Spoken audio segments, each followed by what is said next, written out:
The world had become a dizzying cacophony of screams and crumbling concrete.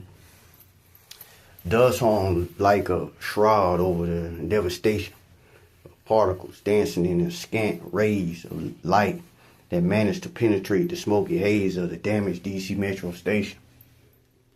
Zach lay amidst the debris, consciousness grappling with the fog of his mind. The blast echo still rang in his ears, now eerily silent without the familiar static of his earpiece. His lifeline to the outside now buried or blown to smithereens. Zach, Zach, the voice seemed to claw its way through the thick air. Despite the distance, his name became a distorted chant, as if carried on the wings of the chaos that surrounded him. He tried to rise, to call out, but his body betrayed him, heavy as lead and twice as immobile.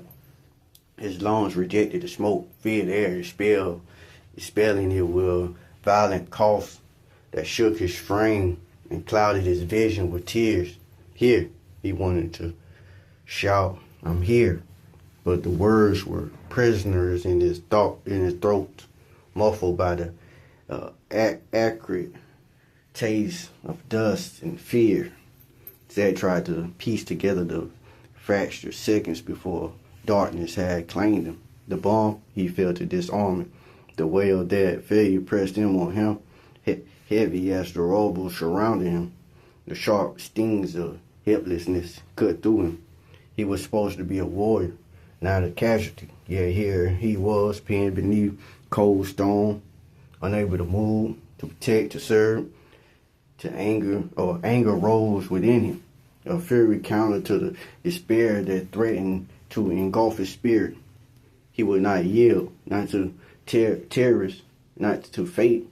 He tried to lift his head, but it felt tethered to the shattered concrete floor. His senses swarmed in thick smoke that clawed his throat, stealing the oxygen from his lungs. Zach, it was Riley's voice, a beacon cutting through the haze of confusion, debris. Hold on. We're almost there. Maya's silhouette emerged through the smoke, her eyes wide with concern. She crouched beside him, pressing her warm hand into his, her grip firm and reassuring. "You're going to be okay," Zach, she promised. Riley knelt on the other side and began to clear the rubble from his pinned legs.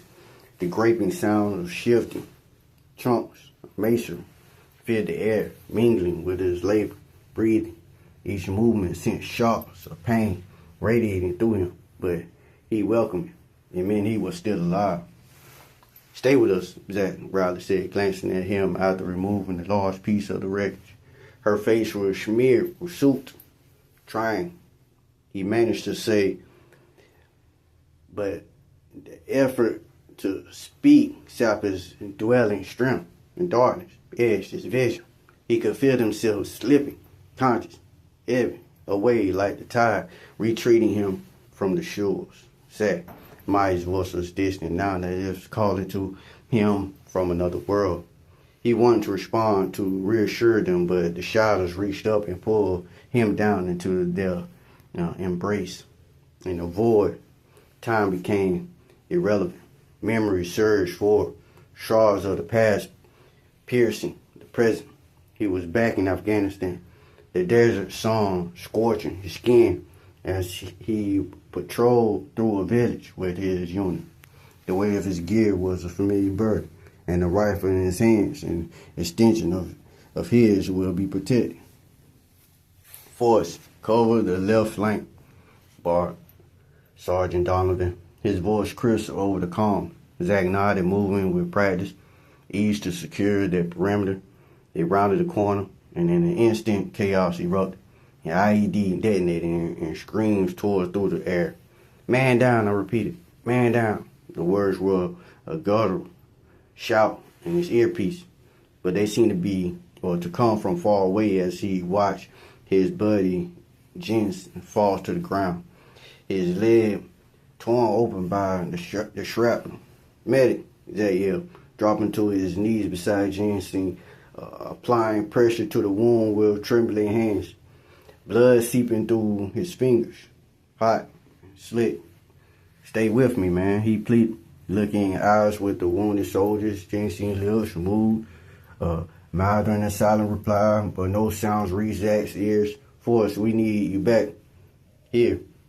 Sergeant Donovan's voice cut through the memory, pulling Zach back to the present, or was it still the past? He couldn't tell anymore. The lines between then and now blurred. Pain and fear, a common thread weaving through both times. His father's face flashed before his eyes, strong, resonant, and kind. Protect what you value the most, Douglas had said. Those words were a lifeline, a reminder of why he fought, why he endured. Zach, a voice called out to him, softer than before, yet insistent. Was it Riley, Maya, or perhaps Sergeant Donovan? He couldn't discern. The call of duty was strong, but the darkness was stronger still. And once more, he surrendered to its call. Consciousness crept back to Zach in fragments, like shards of glass, slowly pieced together. The stirred sense of antiseptics wove through his senses before the muted beeps and hums of medical machinery followed suit. Slowly his eyelids lifted, revealing the bleached white ceiling that swarmed out of the focus above him. Zach, the voice was familiar, tinged with concern. It cut through the fog in his mind. Turning his head slightly, he saw them, Riley and Mike, their faces looming over him like guardian angels, cloaked in worry. Riley's brow was furrowed, her eyes scanning his face for signs of recognition. Mike's hands found his way to his arms, offering silent strength. Hey, he managed his voice no more than a raspy whisper. How's everyone? Everyone got out, Riley said with a relief so profound it almost seemed to physically lift from her shoulder. We evacuated them just in time. The damage is extensive, but it could have been so much worse. Good, he said, feeling a mix of relief and disappointment. Maya squeezed his arm gently. You did everything you could, Zach. Doesn't it feel like it? He muttered, wrenching as he tried to shift his position. The pain was dull, lightly matched by whatever cocktail or drugs they had him on. But it was still there, a constant reminder of how close he'd come to not being here at all. I couldn't disarm it. I failed. You didn't fail, Riley said firmly. You risked your life to save others. That's not failure, Zach. That's heroism. Zach wanted to argue, to tell them anyone could have failed to disarm the bomb, but he didn't have the strength to continue the conversation. Instead, he lay back, still silent, as feeling crept back into his body. Was he whole? He wiggled his fingers and toes, and they each responded. There was something. The room tranquility was broken by the sound of the door swinging open. A man in a white coat entered, a clipboard clutched in his hands. He approached Zach's bedside with a professional smile that didn't quite reach his eyes. Mr. Force, I'm Dr. Stein. I'm Dr. Stein. He began flipping through the papers on his clipboard. How bad is it, Doc? Zach asked. You're sustained a concussion, along with some minor lacerations and bruising. Remarkably, even the circumstances are nothing too serious or life-threatening. You're quite fortunate. That's one way to look at it, Zach replied with a dryness that bellowed his relief. So I can leave? Dr. Stein smiled faltered. I advise against it. You need rest, observation, a few days at least. Days, Zach echoed, frustration simmering behind his words. He attempted to sit up, but Riley placed a firm hand on his shoulder and eased him back down. Listen to the doctor, partner, she said, her voice brooking no argument. We can handle things for a while.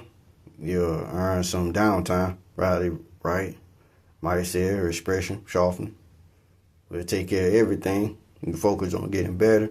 Zach's gaze shifted between the two women, seeing the genuine concern in their features. He knew they were capable, that they could manage without him temporarily, but it went against every fiber in his being to lie idle when there was a job to do. "I'll come back in a little bit and check on you," Dr. Stein said. "For now, try to sleep as much as you can. Your body knows what to do." With that, the doctor left the room. Zach leaned back against the pillow, his head throbbed, each pulse a hammer against his temple. His eyes felt greedy as they took in the sterile white of the hospital room. The antiseptic smell mingling with the floral scent he assumed came from a get-well-soon banquet somewhere out of sight. He shifted slightly, and pain lanced through him, reminding him of his brush with mortality in the metro, in the liaison who planted the bomb. He asked. Zach Maya chimed gently, her tone softening. "You need to rest. Your body took a hell of a hit. We'll handle the investigation." He wanted to protest, to demand every shred of intel, but he could see the logic in his eyes, and more importantly, the firmness reluctantly he signed. "Just keep me in the loop again, always," Riley promised, her hand resting on his arm for a moment. The silence stretched between them, a palpable thing as Zach closed his eyes and lay still. He heard Riley's rise, her footsteps retreating into the faint click of the door, signal her exit. Maya reminded her presence and unspoken comfort. Then, with a quiet rustle of fabric, she too stood, lingering as if reluctant to leave him alone with his thoughts. Get some rest, Zach." Maya whispered, her voice tingled with something he couldn't quite name. The faint pressure of her hand squeezing his was both of an anchor and a reminder of the fragility of life. As the door closed behind her, Zach lay motionless, counting the seconds. Once assured of the departure, he peeled back the covers with wrenching slowness. His vision swung as he sat up, the room spinning around him. He closed his eyes, waiting for the vertigo to pass. When he opened them again, he noticed an orderly passing by his open door. Zach froze, not daring to move until the footsteps faded away. With painstaking care, Zach attempted to unhook the IV, his fingers clumsy and uncooperative. On his third try, he managed to remove it, pressing the gauze pad to the site to stem the blood flow. The simple act left him breathless and sweating. Getting old, he joked to himself. He glanced at the chair where Riley had left his clothes, realizing with dismay that it was just out of reach. Glittering his teeth, he itched towards the edge of the bed. His feet touched the cold floor, sending a shock through his system. He pushed himself up, legs trembling under his weight. One step, two. On the third, his knees buckled. Zach caught himself on the edge of the bed, narrowly avoiding a fall that would have certainly alerted the staff. He paused, breathing heavily, gathering his strength for another attempt. This time he made it to the chair. Dressing was an arduous process, each movement sending spikes of pain through his battered body. By the time he finished, Zach was drenched in sweat, his hospital gown discarded on the floor. He edged towards the door, pausing to brace himself against the wall. A deep breath steadied his resolve, peering out into the hallway. Zach's heart sank. The nurses' stations were directly across from his room, currently occupied by two staff members. Zach retreated while he came up with a plan. He couldn't go out the door, but maybe. His gaze fell on the window, a third floor, but there was the ledge and what looked like a fire escape a few feet away.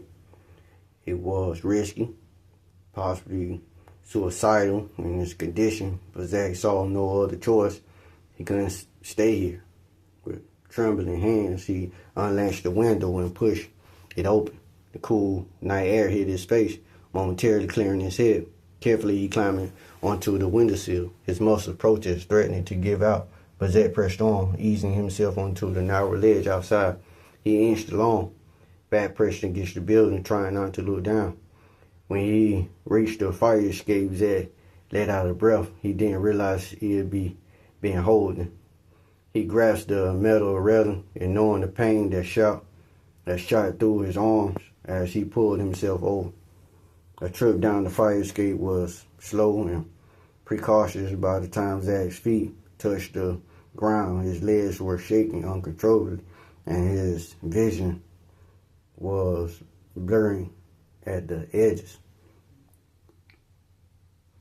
He staggered away from the hospital, each step a momentum effect, scanning the parking lot. Jack spotted an older model sedan, the kind that might be easier to hotwire in this condition. He stumbled towards it, leaning heavily against the cool metal as he caught his breath. The door was locked, but the window had been partly lowered. He slipped his arm through the gap and reached for the lock, straining against the window. His sweaty fingers caught the plastic knob and pulled it up, unlocking the door. Zach opened the door and slumped into the seat, winching at the pain that shot through his body. Fumbling under steering columns, he located the wires he needed. It took 3 attempts, his vision blurring in and out, before he successfully started the engine. Zach sat there for a moment, waiting the world to stop spinning. He knew for a house nearby, one that wasn't on any official records. If he could just make it there. Gritting his teeth, Zach put the car in drive. He pulled out of the parking lot, his monuments jerking and uncoordinated. The street swarmed before his eyes as he navigated through the city. Every traffic light, a new challenge to his fading consciousness. Stay awake, he muttered to himself, knuckles white on the steering wheel in just a few more minutes.